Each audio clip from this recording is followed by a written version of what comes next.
Hi friends, இப்போ நம்ம என்ன பார்க்க போகிறோம் அப்படின்னா, கவர்மெண்ட்டில் கொடுக்குற சத்து மாவை வச்சு 6 மாதத்துக்கு மேலே உள்ள குழந்தைகளுக்கு கூழ் எப்படி காய்ச்சறது அப்படிங்கிறத பார்க்க போகிறோம். அதுக்கு ஒரு சாஸ்பேனில் 1 டம்ளர் தண்ணி ஊற்றிக்கணும். 1 டம்ளர் தண்ணிக்கு நீங்கள் 2 ஸ்பூன் சத்து மாவு எடுத்துக்கலாம். சத்து மாவு எடுத்த உடனே நல்லா ஒரு ஸ்பூன் வச்சு நல்லா கிளறி விட்டுறணும்.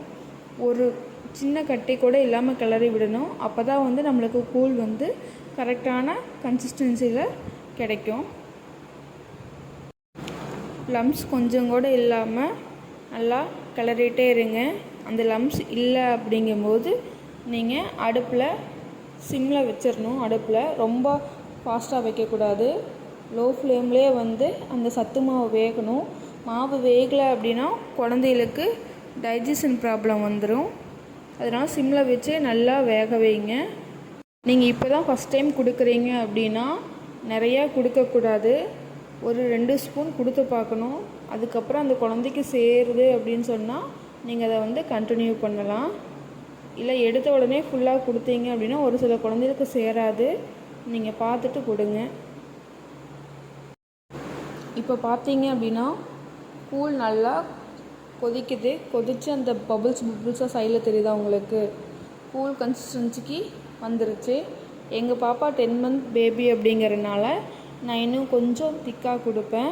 6 மந்த் பேபி அப்படின்னா இதே போதும், ஆஃப் பண்ணிடலாம். பாருங்கள், கூழ் நல்லா இருக்குது. நீங்கள் இதில் சுகர் எதுவும் ஆட் பண்ண வேண்டியதில்லை. அதுலேயே தேவையான அளவுக்கு சுகர் இருக்கும். நெக்ஸ்ட்டு சூடு ஆறுனதும் ஒரு பவுலுக்கு ட்ரான்ஸ்ஃபர் பண்ணிடுங்க. கூழ் நல்லா சூடு ஆறுனதுக்கப்புறம் பார்த்திங்கன்னா எப்படி இருக்குன்னு பாருங்கள். பார்க்குறக்கே நம்மளே சாப்பிடணுங்கிற மாதிரி இருக்குது. அல்வா மாதிரி இருக்குது. அப்போவே எடுத்து நம்ம குழந்தைகளுக்கு கொடுத்துடலாம். எங்கள் பாப்பா பார்த்திங்களா எப்படி சாப்பிடுதுன்னு?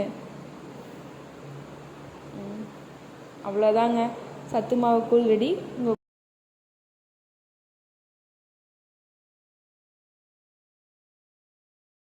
நீங்களும் செஞ்சு பார்த்துட்டு கூழ் எப்படி இருக்குன்னு சொல்லி கமெண்ட் பாக்ஸில் கமெண்ட் பண்ணுங்கள்.